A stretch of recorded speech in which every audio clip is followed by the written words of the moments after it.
I'm Hysterium, and welcome back to another Duty Complete. This week we are taking a look at Sastasha Hard Mode from the perspective of a scholar. I would like to stress that this is not a guide on Sastasha Hard Mode, but rather an analysis of the boss fights you're about to watch as it pertains to the scholars.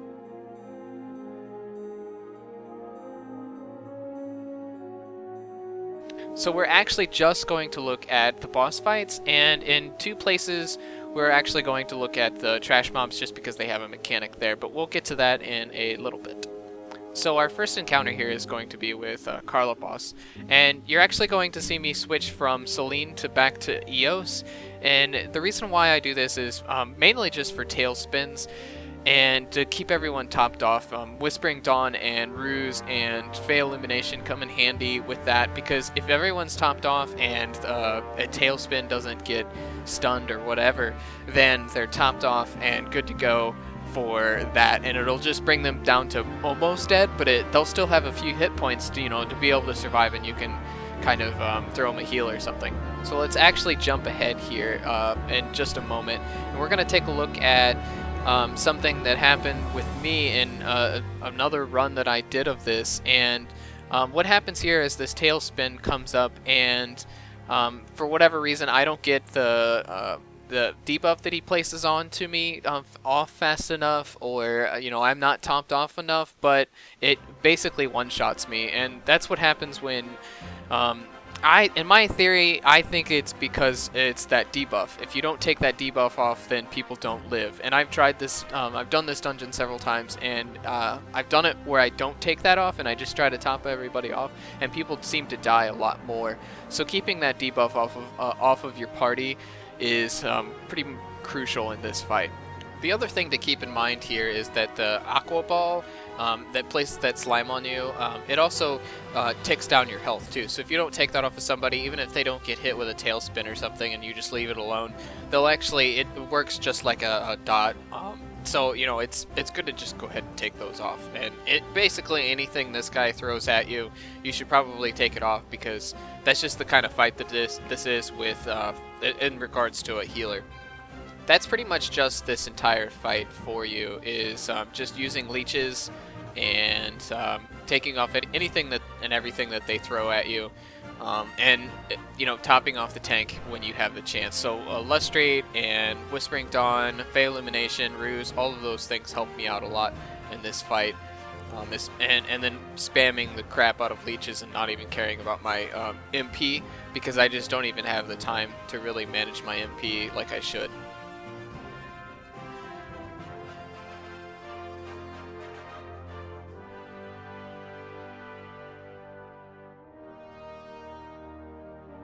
So now that we have the first boss done, let's go ahead and talk about the drowned winches and their brine mechanic. This, for some reason, I've seen people have difficulty with this, or at least when Sastasha Hard Mode first came out, they had difficulty with this or understanding it. But there isn't like a healer in this instance, or these trash mobs. It's basically just that the brine is healing your targets. So if you go ahead and click on Clerk Stance, and you'll see that I do that here. I click on Clerk Stance and then I just go to town on the brines. And note that when you click on a brine, or you DPS down a brine, or someone else DPSs down a brine, you're going to have to use probably something in combination like Whispering Dawn or Sucker, something to help keep your whole party up. It is good to note that if you kill the drowned winch fast enough, which most parties probably can, you won't even really have to worry about healing too terribly much. But just keep in mind that you probably could even just keep Eos out and use Whispering Dawn to heal, and then help DPS down. So our next encounter, we come across Captain Madison, and for this fight I just keep Celine out. And the reasoning behind this is that he actually has a mechanic where he'll target a random player, and then everyone has to DPS him down, or he won't stop shooting at that player until they're dead. So it's just good to have that extra DPS in there, in my opinion. And he's actually probably one of the easiest fights to heal for, especially in Sastasha Hard Mode. There isn't really too much to do other than just help DPS and keep the tank topped off, and that's about it. He has a few mechanics here and there. There'll be some things where he sends out a bunch of ads, and they'll grab a hold of you, and you have to DPS them down to get them off of you to be able to move again. And dodging AoE, stuff like that, using Sucker and applying Galvanize to everybody. It's basically straightforward, and it's a pretty simple fight. You can see here that I have no trouble at all doing it, and it's not bad at all. It's compared to the last fight, it's actually pretty easy and not really that stressful. The only thing that can be stressful is you know, when your DPS isn't DPSing Captain Madison down when he targets a random player and starts shooting. That's about probably the hardest part of this entire fight, but it's not even that bad.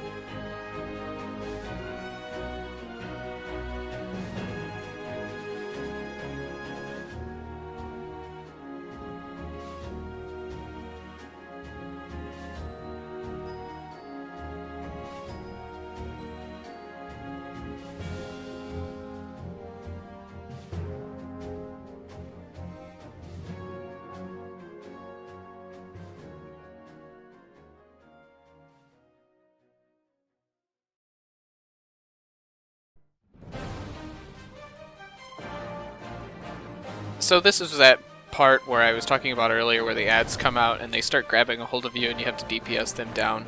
And this is probably the hardest part of this entire fight, and it's really not that bad. You just have to click the ones, and it's the slavers.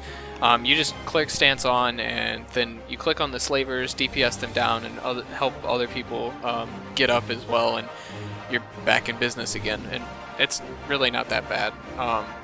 It looks intimidating at first. I know I got a little scared when I saw all these ads and they were grabbing a hold of me, and I was like, what do I do?